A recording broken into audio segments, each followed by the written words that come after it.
I would never want to belong to any club that would have someone like me for a member. That's the key joke of my adult life in terms of my relationships with women. Woody Allen was already a brilliant comedian when he started his movie career. Naturally, his early films capitalized on his talents in front of the camera.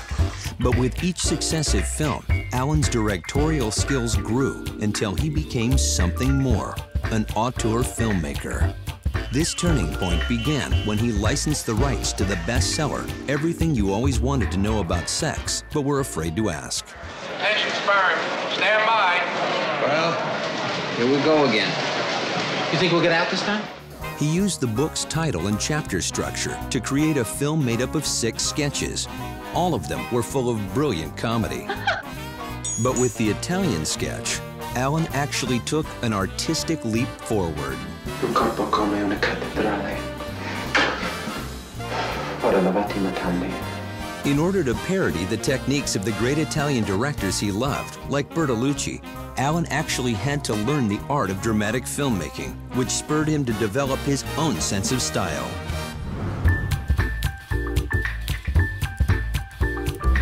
Allen's style truly came into its own with Annie Hall, a new kind of story about life in New York, the challenges of love, and of course, Allen's own neurotic humor. Flush it a couple of times. Darling, I've been killing spiders since I was 30, okay?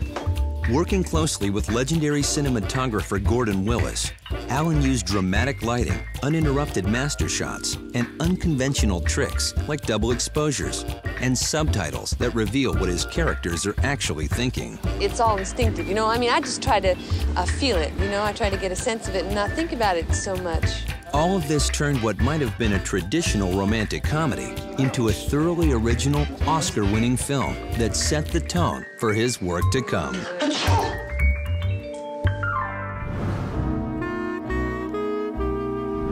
In Crimes and Misdemeanors, Allen explored a new kind of storytelling, loosely weaving 2 different plot lines.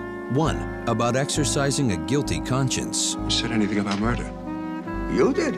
And the other about the humorous struggles of a filmmaker exploring morality. What is the guy so upset about? You think nobody was ever compared to Mussolini before? God, This device allowed Allen to jump deftly between dramatic and comedic threads, a technique that redefined his writing and directing style and helped create an insightful, funny story, as only Woody Allen could.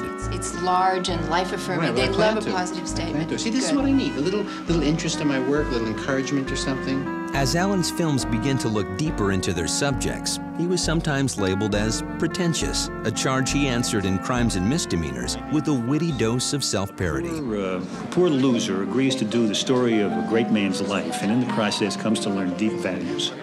He used the 2 filmmakers in the story as stand-ins for the 2 extremes attributed to his own style. One, an intellectual egomaniac, the other, a hapless comedian. My heart says one thing, my head says something else. You know, very hard to get your heart and head together in life for me. Woody Allen is that rare breed of filmmaker that mixes comedy, drama, and directorial style so well, there's just one word to describe his work: brilliant.